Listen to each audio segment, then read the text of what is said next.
Can I first congratulate my honourable friend, the member for Richmond Park, for all his work on this issue and particularly on the progress of his bill, and also pay tribute to Lord Berkeley from the other place who brought this forward originally, and also pay tribute to such vocal, courageous campaigners like Nimco Ali, who's been mentioned by several other members, and it is work of such brave women such as her who are really making a difference and turning the tide against FGM.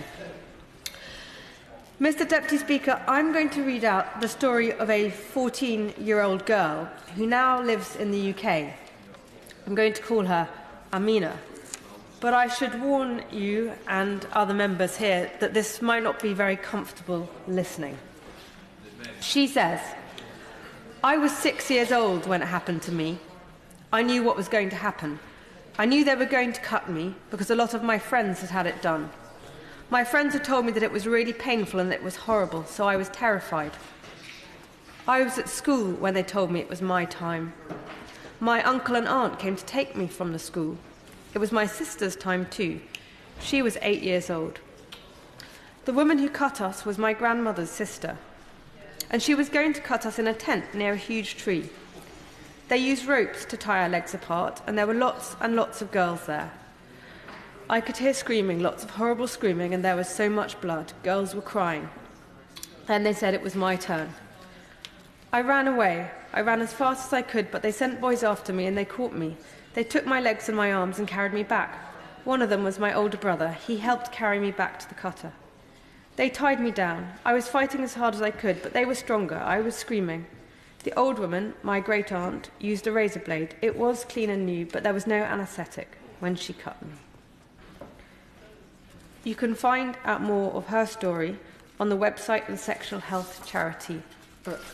But I read that because we talk about FGM and use the acronym, and sometimes we spell it out as female genital mutilation, but it's not sometimes until you really hear the stories told that it really brings it home how disgusting and completely abhorrent this practice is. One of the most harrowing aspects of that story is that this was done to the girl by someone she trusted, her uncle, aunt and great-aunt. And FGM is carried out on girls by people that love them. It's done out of fear that uncut girls won't find husbands, that they'll be ostracised or considered unclean by their communities. Some communities believe it can be used to control female sexuality and increase male pleasure. It's done supposedly for these girls' own good. But we know it can kill. For the majority who survive, the short and long-term health consequences are appalling. There's the immediate pain of being cut without anaesthetic, with a long, painful healing process, risk of hemorrhage, contaminated instruments can spread infections, and in the long term, the various very serious health consequences from repeated urinary tract infections, difficulty menstruating, and problems with childbirth, not to mention the trauma and psychological damage. At least 200 million girls and women worldwide have undergone FGM. No religion endorses FGM, but myths and deeply ingrained traditions perpetuate it. And in every society where it is practiced, it is a sign of deeply entrenched gender inequality. And FGM is happening here in Britain too. According to the NHS, between April 2017 and March 2018, 6,195 individual women and girls were treated by the NHS for FGM. And in 85 of those cases, the FGM was known to have taken place here in the UK. And the NHS is clear that this data is not complete, so the true figure could well be substantially higher. The National FGM Centre estimates that 60,000 girls are at risk of FGM, either being cut in the UK or taken abroad to undergo the procedure, and 137,000 girls and women are living with the consequences of FGM in the UK. And this despite the fact that FGM has been illegal in Britain since 1985, that the Female Genital Mutilation Act of 2003 created an offence of taking a girl abroad to undergo FGM, and the Serious Crime Act of 2015 further extended the law, introducing an offence for failing to protect a girl from risk of FGM and providing for the anonymity of FGM victims, And currently, anyone who commits FGM faces up to 14 years in prison. Anyone found guilty of failing to protect a girl from risk of FGM faces up to 7 years in prison.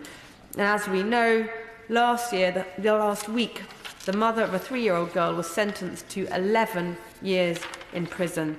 This was the first FGM conviction in the UK. Now, it's awful that, in some senses, that can be considered a success, that a conviction was secured, but it has proven very difficult to secure convictions. The fact that one has been, I hope, sends a very strong message that this is not okay and there will be consequences under UK law. The 2015 Act also introduced FGM protection orders, which give courts powers like taking away a child's passport to prevent them from being taken abroad.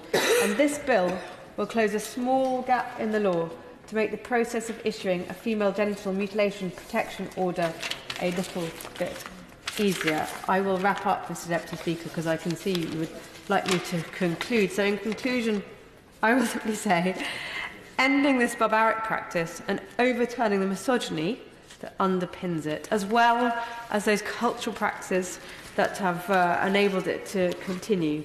It won't be easy, but this bill brings us a small step closer, and every step that can save a child like Amina from suffering from FGM is a step worth taking.